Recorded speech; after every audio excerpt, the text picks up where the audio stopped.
주예요. 예수의 환난과 나라와 참음에 동참하는 자라. 하나님의 말씀과 예수를 증언하였으므로 말미암아 밤모라 하는 섬에 있었더니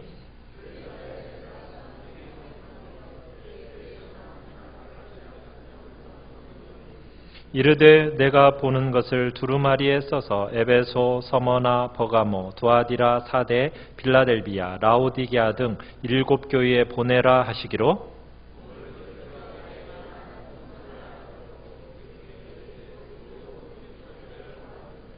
촛대 사이에 인자 같은 이가 발에 끌리는 옷을 입고 가슴에 금띠를 띠고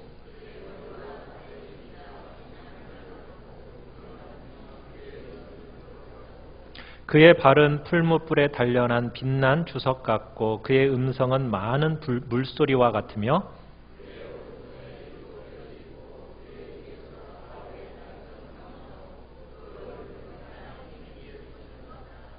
내가 볼 때에 그의 발 앞에 엎드러져 죽은 자같이 되매 그가 오른손을 내게 얹고 이르시되 두려워하지 말라. 나는 처음이요 마지막이니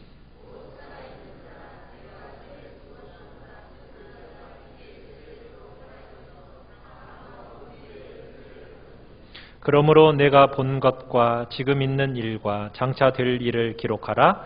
내가 본 것은 내 오른손의 7별의 비밀과 또 7 금촛대라. 7별은 7 교회의 사자요 7 촛대는 7 교회니라. 아멘. 오늘 말씀의 제목 같이 한번 읽어보겠습니다. 시작. 예수 그리스도의 영광스러운 모습. 예수 그리스도의 영광스러운 모습이라는 제목으로 말씀을 나누고자 합니다. 사람이 무슨 말을 하는가, 이것보다도 더 중요한 것이 있다면 누가 그 말을 하는가입니다. 누가 그 말을 하는가. 우리가 7 교회에 주는 이 메시지 본론으로 들어가기 이전에 주님께서 자신의 영광스러운 모습을 오늘 읽은 본문에서 살짝 보여주고 계십니다. 주님이 이 땅에 계셨을 때는 어떤 모습이었습니까? 정말 겸손하고 온유한 모습이셨죠.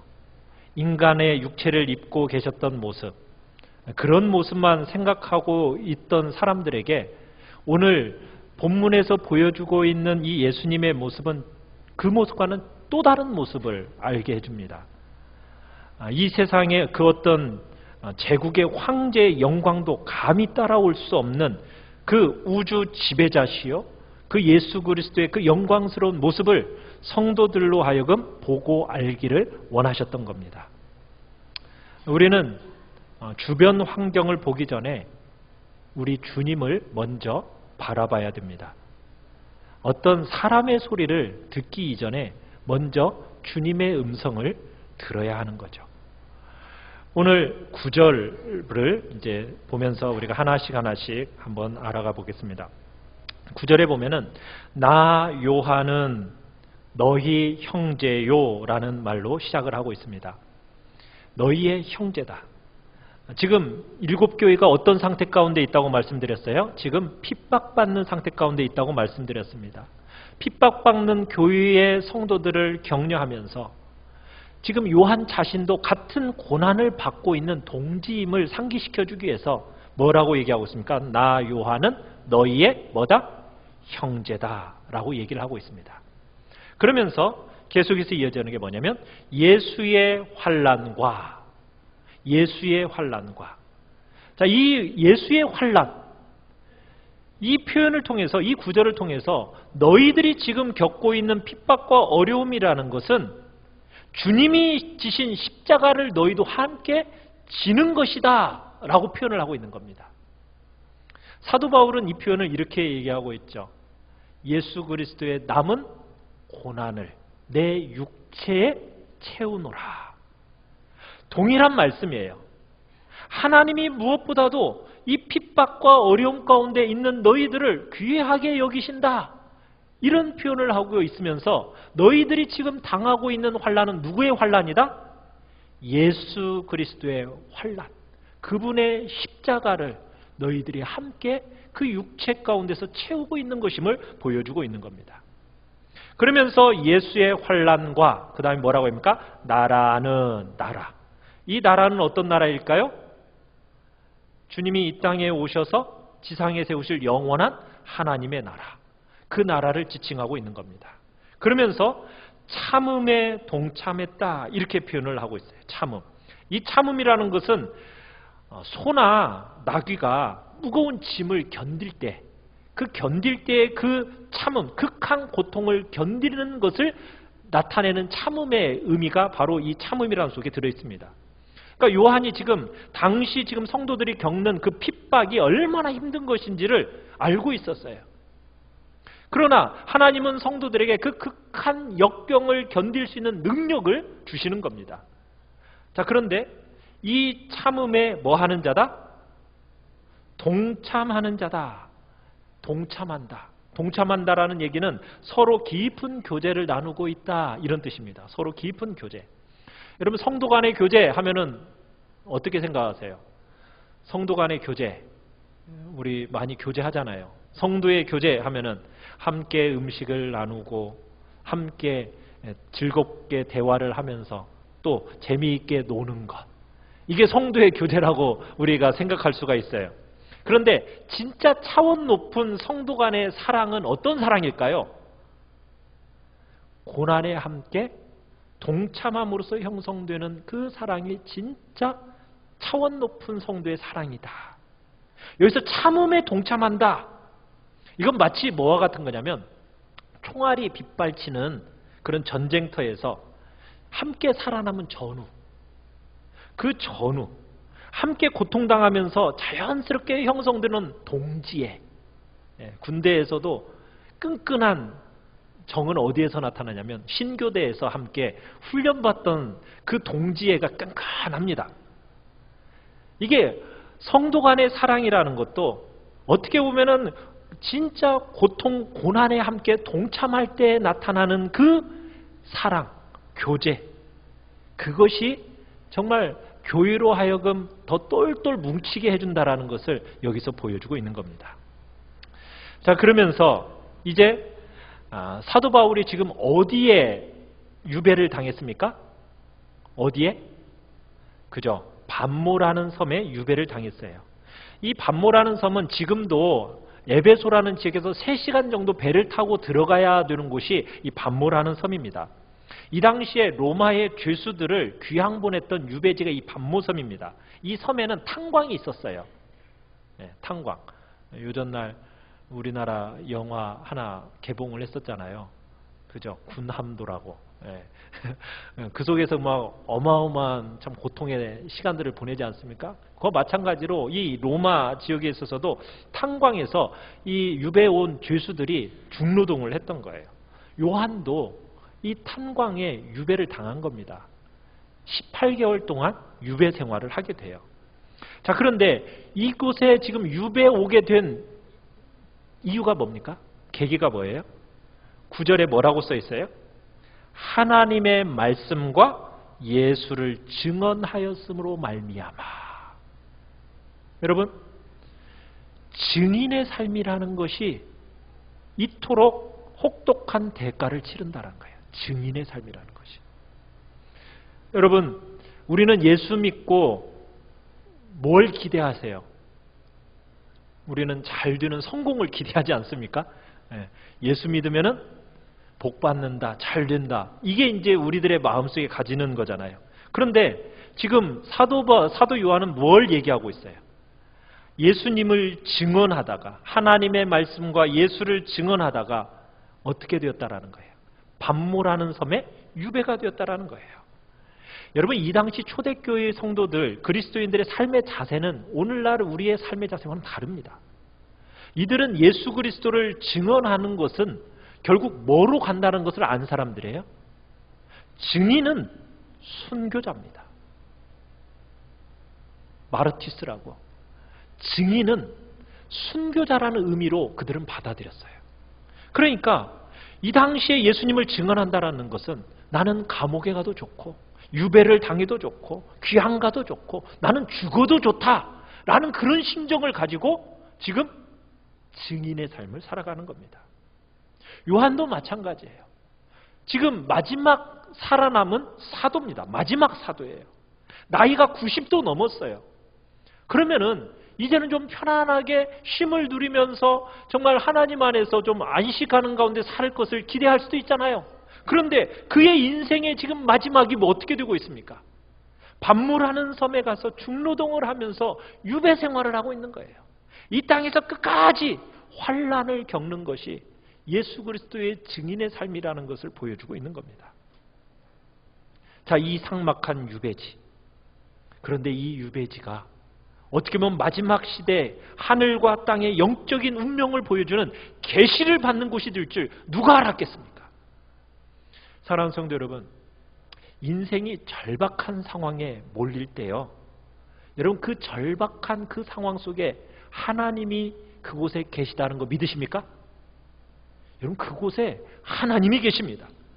모든 것이 다 끝난 것 같은 그 광야 같은 곳에 하나님이 계셔서 그곳에서 하나님은 나와만의 특별한 데이트를 하신다는 거예요.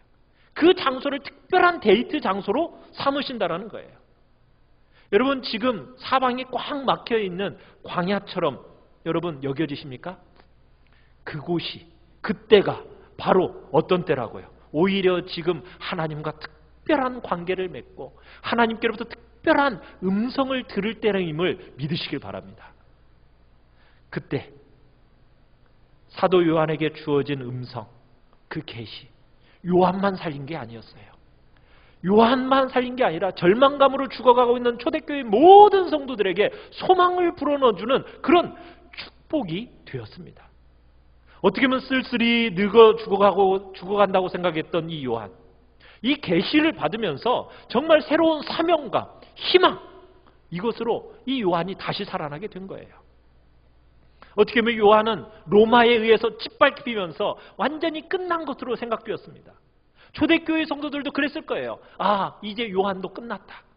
그런데 요한이 그 밤물하는 섬에서 계시록을 받아서 초대교회 성도들에게 보여줌으로 말미암아 초대교회 많은 성도들에게 용기를 주고 새롭게 살아나는 복된 길이 열렸다라는 거예요. 하나님은요, 다 끝났다라고 생각되는 그 순간에 하나님은 우리를 살리십니다. 우리를 통해서 다른 사람을 살리십니다. 오늘 오전에도 봤잖아요. 사라가 이제는 불가능이다. 모든 것은 더 이상 희망과 소망이 없다라는 그 가운데 하나님은 뭐 하세요?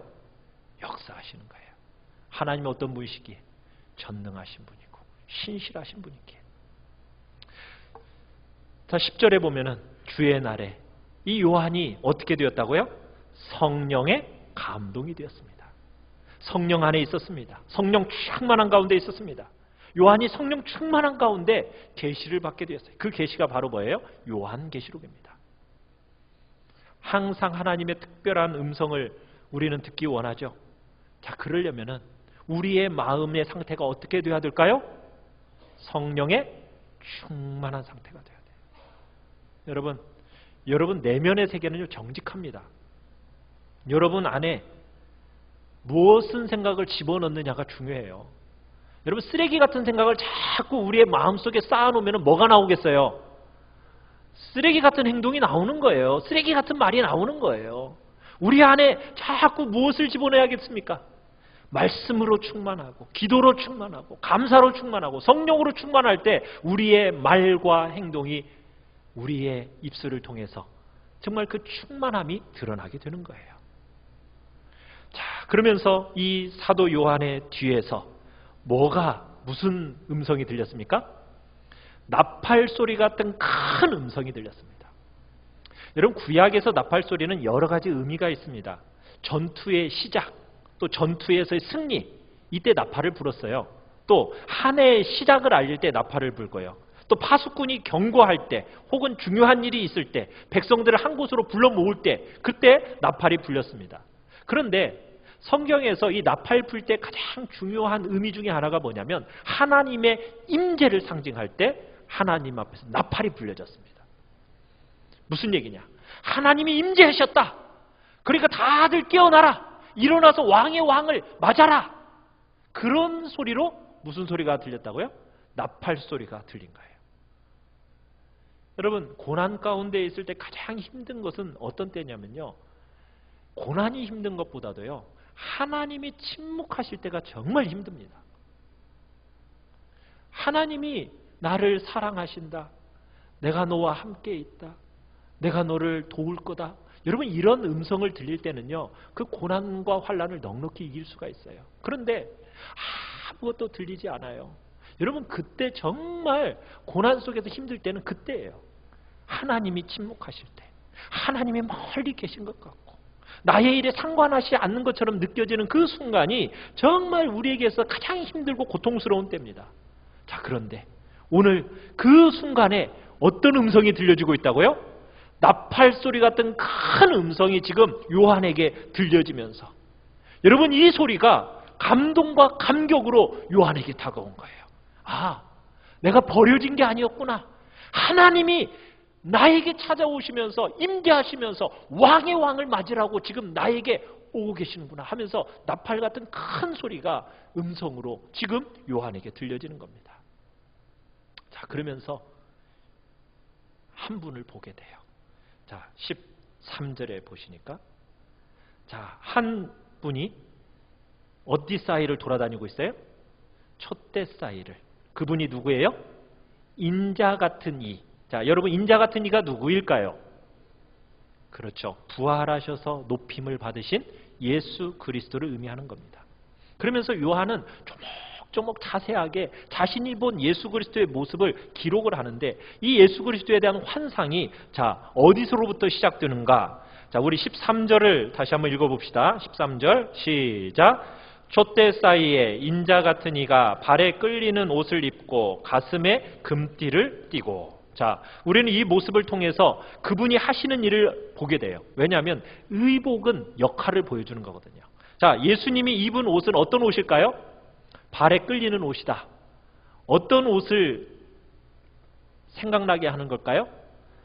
출애굽기에서 나오는 대제사장의 예복을 생각나게 합니다. 아론에게 입혀줬던 겉옷, 그 대제사장의 예복을 누가 입고 계시는 거예요? 예수님이 입고 계시는 거예요. 예수님은 누구시라는 거예요? 신약교회를 대표하시는 대제사장이십니다. 위엄과 영광과 권세가 있으신 그분, 세상의 그 어떤 것과 비교하실 수 없는 그분, 구약시대 대제사장이 성전 안에서 촛대 사이를 오가면서 하나님 앞에 제사를 드렸듯이, 주님이 지금 촛대 사이, 이 촛대가 뭘 상징할까요? 촛대는 뭘 상징할까요? 교회를 상징합니다. 교회 사이사이를 다 주님께서 지나다니시면서 자기 백성들의 그 소리를 다 들으시고 채우시고, 그리고 대제사장으로서 중보하고 계신다라는 것을 지금 우리에게 보여주고 있는 거예요. 자, 그러면서 그분이 지금 가슴에 뭘 띠고 있어요? 금띠를 띠고 있어요. 금띠. 이 금띠는 대제사장들이 가슴에 뭘 이렇게 달고 있었습니까? 흉패를 달고 있어요. 흉패. 이 흉패에는 12보석이 달려 있었어요. 그 12보석에는 뭐가 쓰여져 있었습니까? 각 지파의 이름이 하나씩 하나씩 12지파 이름이 기록되어져 있었어요.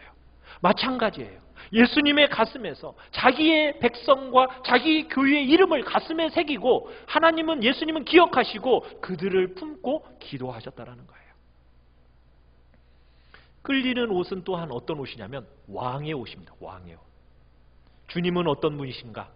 온 우주와 역사를 다스리시는 왕이시다. 세상을 통치하시는 왕이시다. 로마 황제가 왕의 옷을 입고 아무리 잘난 척을 해도 그는 예수님의, 왕의 왕이신 예수님의 그 발끝에도 오지 못할 하루살이 같은 왕일 뿐이다. 그러니 너희들 로마 왕의 그 핍박 앞에 절대로 기죽어서는 안 된다. 우리의 예수 그리스도, 그분은 왕 중에 왕이시다.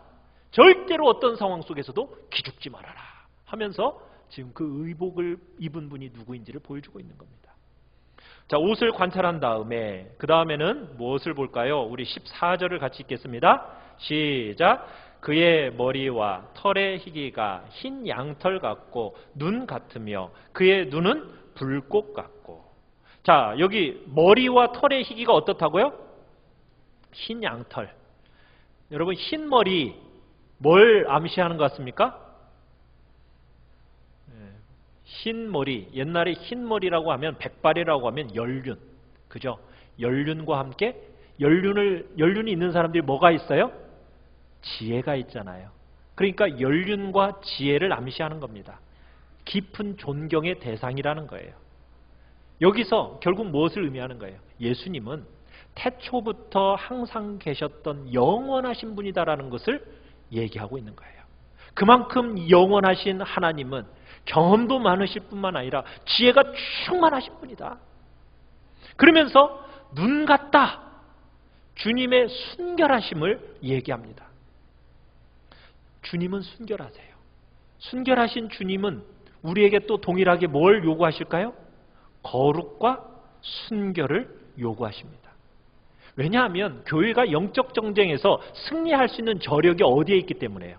바로 거룩과 순결에 있기 때문이에요. 여러분, 교회가 일을 많이 한다는 게 중요한 게 아닙니다. 좋은 소리를 많이 해도요, 여러분 거룩과 순결이 뒷받침되지 않으면 절대로 영적인 능력이 없습니다. 우리 교회는 영적인 능력을 잃지 않으려면 어떤 교회가 돼야 돼요? 거룩하고 순결한 교회가 돼야 해요. 안 그러면 무너집니다. 우리는 항상 주님 앞에서 순결하신 주님 앞에서 우리가 거룩하고 순결함을 유지해 나가야 돼요. 거룩과 순결로 옷 입으셔야 됩니다. 그 눈은 어떻다고 얘기하고 있습니까? 불꽃 같다. 불꽃 같은 눈. 자, 불꽃 같은 눈은 뭘 의미할까요? 무섭죠? 불꽃 같은 눈. 막 이글이글 타오르는 불꽃 같은 눈으로 여러분을 딱 바라본다고 하면은 자, 어떤 마음이 드세요? 내 심부를 그냥 내 마음까지 꿰뚫어 보시는 그 눈길이 느껴지지 않습니까? 그러니까 예수님은 사물의 본질과 인간의 마음까지도 꿰뚫어 보시는 정확한 통찰력을 가지신 분이라는 것을 보여주고 있는 거예요. 여러분, 사람은요 참 눈 속여서 적당히 넘어갈 수 있잖아요. 10길 물속은 알아도 한 길 사람 속은 모른다고. 그런데요, 그 어떤 속임수로도 우리 하나님, 우리 주 예수 그리스도의 눈은 속일 수 없습니다. 하나님 앞에 서면요, 그분이 우리의 속내까지 쫙 꿰뚫어 보시는 거예요. 훤히 다 알고 계시는 거예요. 우리의 말 한마디가 정말 그 심장에서부터 울려나오는 말인지 가식의 말인지 주님은 너무나도 불꽃 같은 눈으로 다 드러나게 하시는 거예요. 히브리서 4장 13절에 이렇게 얘기합니다. 지으신 것이 하나도 그 앞에 나타나지 않음이 없고 우리의 결산을 받으실 이의 눈앞에 만물이 벌거벗은 것 같이 드러나느니라. 여러분, 사람들이 왜 함부로 살겠어요? 함부로 사는 이유가 뭐예요? 하나님이 안 보거나 못 보신다고 생각하기 때문이에요. 안 그렇습니다. 전능하신 하나님, 우리 주 예수 그리스도는 어떤 눈을 가지고 계신다고요? 불꽃 같은 눈으로 우리의 폐부를 다 살피고 계시는 분이에요. 그 눈을 인식하며 살아가는 사람은 함부로 살지 못합니다. 불꽃 같은 눈으로 내 심장 폐부를 다 살피셔서 결국엔 심판하실 건데, 그 무섭도록 철저하고 정확하고 단호한 심판이 있는데 내가 어떻게 감히 하나님 앞에서 사람들을 속이며 살아갈 수 있겠는가? 그 누구도 예수 그리스도의 보배로운 피로 의롭게 되지 않고서는 정말 하나님의 이 심판의 불 견딜 수 없습니다. 자, 네 번째, 우리 15절을 같이 한번 읽어보겠습니다. 시작. 그의 발은 풀무불에 단련한 빛난 주석 같고 그의 음성은 많은 물소리와 같으며. 자, 발이라는 것은 그 몸을 지탱하는 기본적인 힘을 상징합니다. 그 발이 뭐와 같다고요? 빛난 주석 같다. 그러니까 예수님의 그 능력이 견고해서 장차 원수들을 밟으실 그 영광스러운 승리를 이제 성취할 것을 보여주는 겁니다. 주님께서는 그 발로 원수를 어떻게 하신다고요? 주석 같은 발로 밟아버리시는 거예요. 밟아버리시는 거예요. 이 땅에 오셔서 십자가에 못 박히실 때만 해도 어떤 발이었습니까? 정말 온몸에 상처요, 피나는 발이었어요. 그러나 다시 오실 예수님의 발은 어떤 발이라고요? 세상에서 모든 원수들을 딛고 심판하실 영광스럽고 권능의 발이라고요. 그 모든 나라와 권세들이 이 주님의 발 앞에 다 무릎을 꿇게 될 겁니다. 주님의 음성은 뭐와 같다고 얘기합니까? 많은 물소리와 같다. 여러분 혹시 거대한 폭포 밑에 한번 가보셨습니까? 저는 나이아가라 폭포에는 못 가봐가지고 나이아가라 폭포에서 쏟아지는 물이 한 번에 떨어진 게 1만 톤이 떨어진다고 합니다. 그러니 그 물소리 밑에 있는 사람은 어떻겠어요? 어마어마한 소리죠. 거대한 홍수가 막 엄습할 때 나는 소리, 이게 많은 물소리예요. 도저히 저항할 수 없는 권능과 위험의 소리. 여러분 이 소리가 딱 들리면요 다른 소리 다 묻혀버립니다. 소멸돼 버리는 거예요. 이 세상 마지막 날에 주님이 그 거대한 이 많은 물소리와 같은 음성으로 쫙 나시면은 이 세상에 있는 모든 사람들의 심장이 떨려버립니다. 심장이 떨리는 그 거대한 음성, 주님의 음성. 여러분 그분이 바로 우리의 주님이세요. 자, 16절을 같이 한번 읽어보겠습니다. 시작. 그의 오른손에 7별이 있고 그의 입에 좌우에 날선검이 나오고 그 얼굴은 해가 힘있게 비치는 것 같더라. 오른손은 뭘 상징할까요? 성경에서 권능과 능력, 권세와 능력을 상징을 합니다. 자, 그런데 그 오른손에 뭘 붙들고 있어요? 7별. 7별이 뭘까요? 20절로 가보십시오. 7별이 뭐라고 얘기하고 있습니까? 7교회의 사자입니다. 7교회의 사자. 자, 촛대는 뭘 상징한다고요? 교회 공동체예요. 교회 안에 하나님께서 참으로 세우신 하나님의 교회의 사자들이 있어요. 하나님의 말씀을 전하고 그 말씀을 선포하는 사자들이 결국 누구의 손에 붙들려 있는 겁니까? 예수님의 그 오른손에 붙들려서 결국에는 교회의 주관자가 누구인가를 보여주고 계시는 거예요. 교회의 주관자가 누구이십니까? 바로 예수 그리스도이신 거예요. 그 입에서는 뭐가 나와요? 좌우의 날선 검. 자, 좌우의 날선 검. 뭐가 생각이 나십니까? 입에서 막 칼이 그냥 막 나옵니까? 아니죠. 뭐가 나온다고요? 좌우의 날선 검과 같은 하나님의 말씀. 칼과 같은 하나님의 말씀이 예수 그리스도의 입에서 나오는데 하나님의 뜻이 이 예수 그리스도의 입을 통해서 날카롭고도 예리하게 표현이 되어진다는 거예요. 이 말씀이 모든 것을 정복하고 이 말씀, 예수 그리스도의 말씀 힘이 없고 흐물흐물한 말씀이 아니에요. 정말 고집스러운 저항을 다 뚫고 들어가가지고 선과 악을 딱 갈라내면서 반역에 대해서는 능히 이기고 의에 대해서는 딱 구축하는 능력의 말씀. 예수 그리스도의 입에서 나오는 말씀은 바로 살아있는 좌우의 날선 검이 나온다라는 거예요. 그러면서 예수 그리스도의 그 얼굴은 어떻더라? 해가 힘있게 비치는 것 같더라. 해같이 빛나는 얼굴이 바로 우리 주 예수 그리스도의 얼굴이에요. 인간이 도저히 근접할 수 없는 영광과 지혜와 능력을 상징하는 거죠. 하나님은 빛이시라고 그랬잖아요. 우리 주 예수 그리스도도 마찬가지입니다. 빛이십니다. 요한이 주님과 함께 변화산에 올라간 적이 있어요.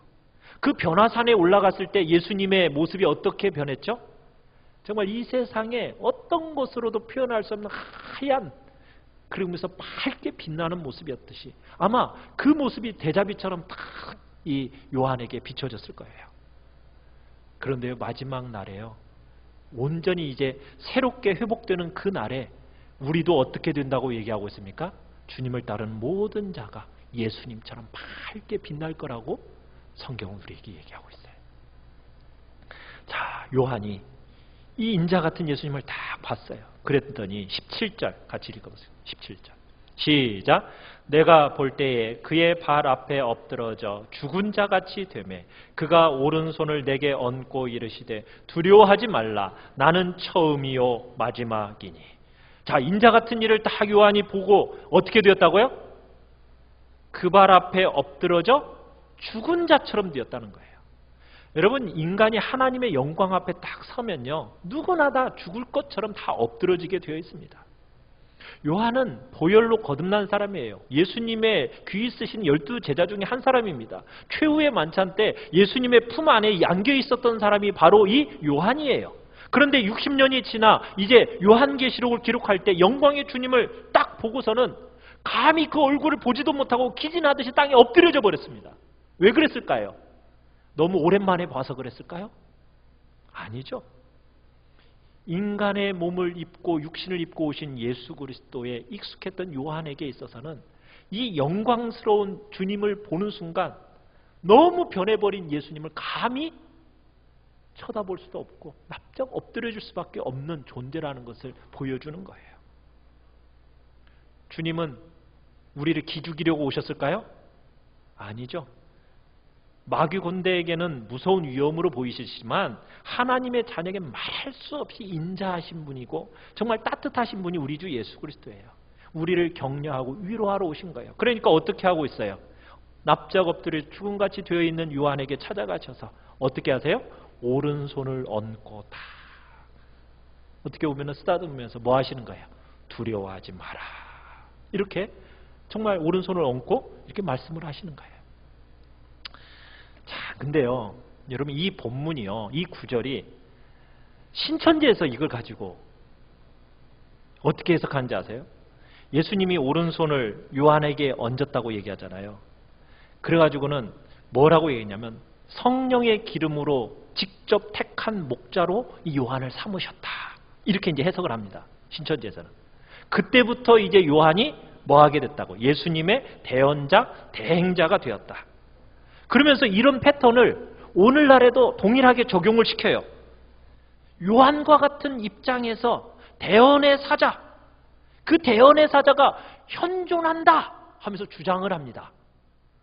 요한과 같은 사도 요한의 그 요한격의 사명자로서 이 땅의 요한계시록에 오늘날 요한계시록의 실상을 깨닫게 하는 자가 나타났으니 그 이름이 이만희더라. 이러는 거예요. 이러는 거예요. 그러니까 신천지에서는 오늘 이 구절을 갖다가 이만희를 예수의 대언자요, 언약의 사자요 이렇게 막 등장을 시키는 구절로 삼습니다. 여러분 근데 이게 지금 그런 구절이에요? 여러분 지금까지 이렇게 설명을 들어왔지만 그런 거하고 아무 상관이 없잖아요. 이 사도 요한의 이 소명을 이만희에게 적용하는 것은 정말 성경의 지지를 받을 수 없는 구절입니다. 이만희는 자꾸 그런 얘기를 해요. 예수의 영이 내게 임하여서 내가 예수다. 이렇게 얘기해요. 지난주에 제가 말씀을 드렸죠. 구름 타고 오신다라는 것을 뭘로 표현했다고요? 예수의 영이 구름처럼 영으로서 와서 자기에게 임했다라고 얘기한다고 얘기하는데 여러분 그건 아니죠. 여러분은 예수님의 영을 받았습니까? 안 받았습니까? 안 받았어요? 여러분 예수님의 영을 받으셨습니까? 안 받으셨습니까? 여러분 예수님의 영을 뭐라고 하는 거죠? 성령이라고 하는 거예요. 하나님의 영이 성령이고 예수님의 영이 성령이에요. 여러분 우리는 예수의 영이신 성령을 받은 사람들이에요. 그런데 신천지의 주장은 뭐예요? 이만희만 예수의 영을 받았대요. 그리고 모든 이들은 또 이상한 영들을 받았다라는 거예요. 안 그래요. 우리는 다 동일하게 예수의 영을 받은 사람들이에요. 자, 예수의 영을 받은 사람들은 어떤 삶을 살아가게 되어 있습니까? 예수 그리스도를 닮은 삶을 살아가게 되어 있어요. 성품과 인격이 예수 그리스도를 닮아가는 것에 초점이 있는 겁니다. 성경은 그것을 얘기해요. 그런데 이단들은 뭘 얘기하느냐면 예수의 영을 받으면 자기가 예수의 권세와 예수의 지위를 획득한 것처럼 얘기를 해요. 절대로 그렇지 않습니다. 예수의 권세와 예수의 능력과 지위를 획득하는 게 아닙니다. 우리는 예수의 영을 받음으로 예수님을 닮아가고 하나님을 닮아가고 예수 그리스도의 형상을 이루어가는 거지 어떤 예수 그리스도와 똑같은 권세와 능력과 지위를 획득하는 것은 아니에요. 그건 성경적인 주장이 아닙니다. 이단들은 그러나 자꾸 그렇게 주장하면서 뭐라고 얘기해요? 내가 예수의 영을 받았으니 내가 바로 예수다라고 얘기하는 거예요. 여러분 이건 잘못된 교훈들입니다. 예수님을 믿고 성령 안에 있는 여러분들은 누구든지 이 요한계시록의 말씀을 깨닫고 이해할 수 있습니다.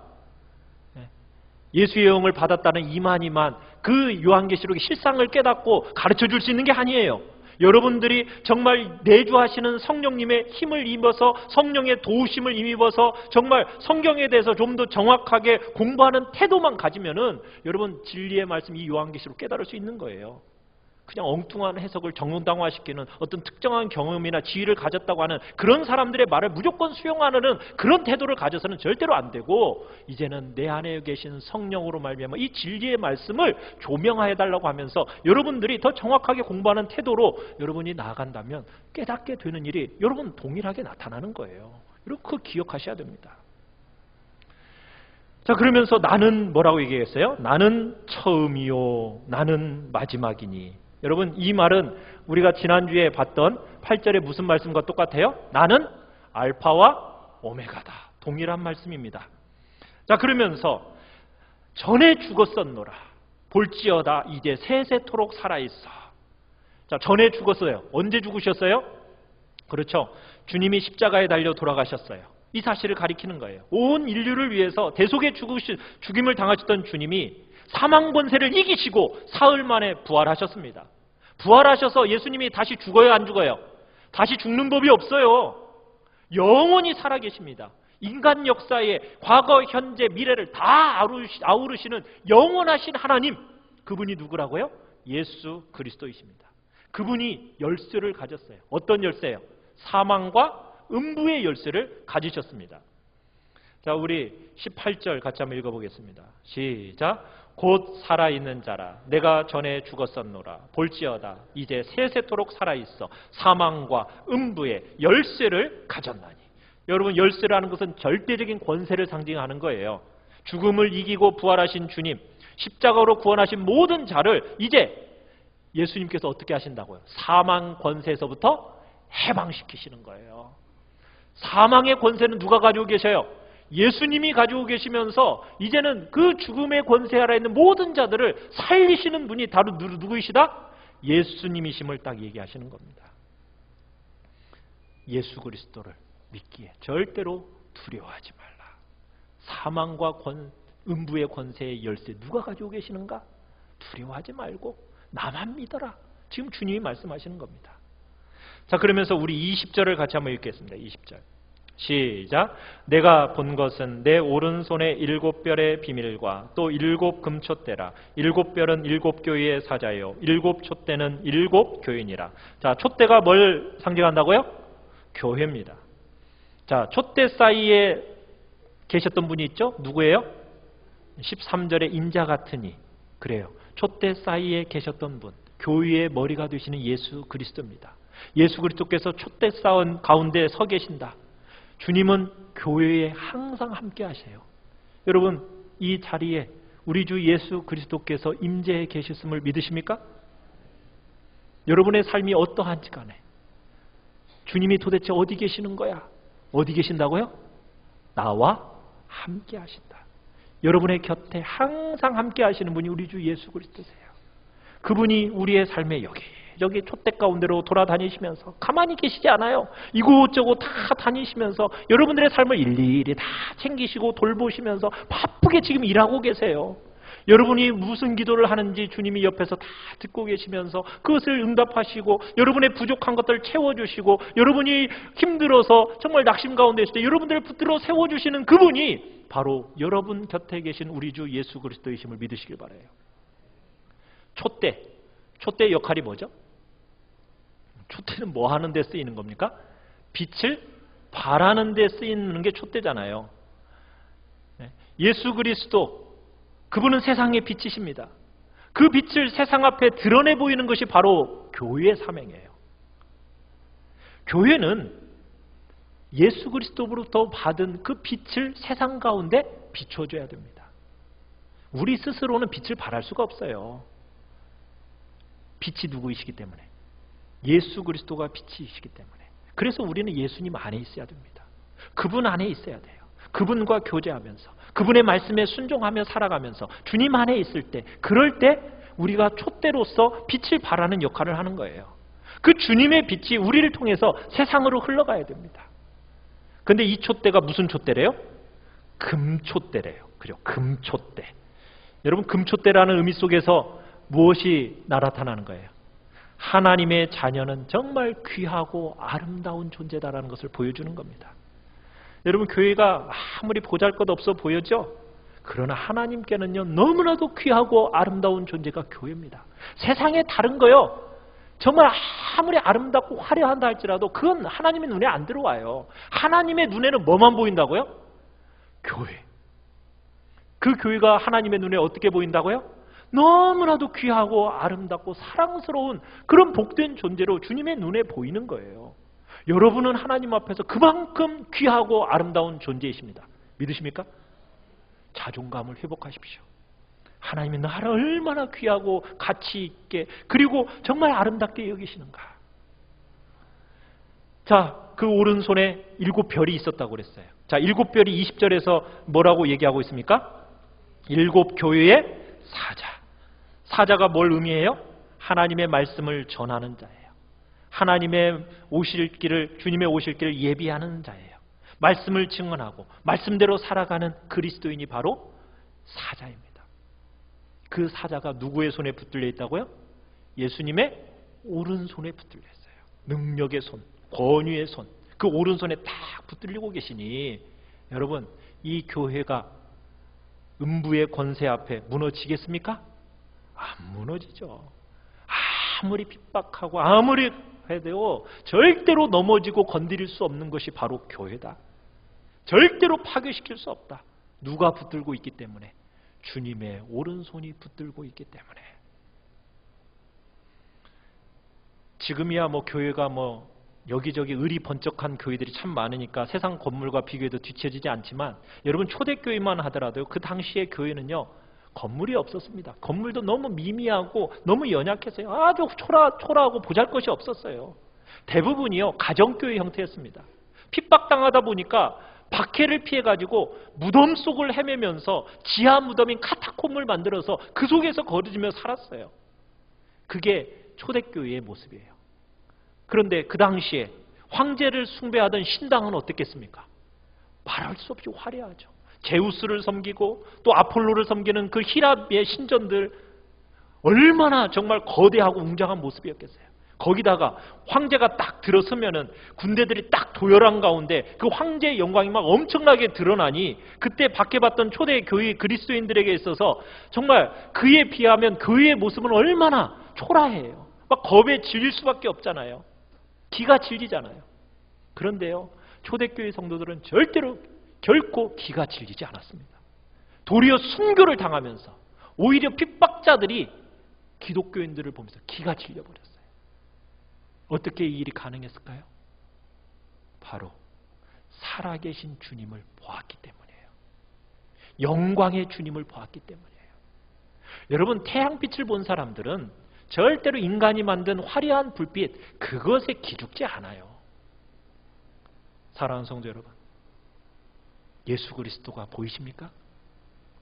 그분의 영광이 보이십니까? 여러분, 눈에 보이는 그 교회의 현실 앞에 고민하거나 절망할 게 없습니다.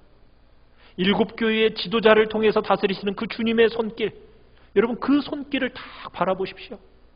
주님의 교회를 다스리시고 계시는 그 주님을 바라볼 때, 여러분 교회를 통해서 이 어두움의 세상을 정말 밝혀 나가시는 것을 여러분들이 보게 된다면, 여러분 어떤 상황 속에서도 여러분 기죽을 일이 없습니다. 당당하게 우리가 눈을 떠서 바라봐야 될 건 뭐라고요? 우리 주 예수 그리스도, 영광의 그 부활의 주님, 다시 오실 그 영광스러운 주님을 바라보십시오. 그럴 때 하나님의 나라가 우리 가운데 임하면서 하늘의 놀라운 꿈을 꾸게 되는 겁니다. 우리 시간 같이 찬양하며 나갑시다. 내게로부터 눈을 들어 주를 보기 시작할 때, 여러분 나 자신, 내 주변의 상황, 여러분 이것으로부터 우리의 눈을 들어서 주님을 보기를 시작할 때 우리는 주님의 일을 보게 됩니다. 여러분의 작은 마음을 돌이키셔가지고 주님을 바라보면 하늘의 꿈을 꾸게 돼요. 우리가 이 시간 모든 시선을 주님 앞에 드리며 나아가겠다고 이 시간 결단하면서 우리 시간 주님 앞에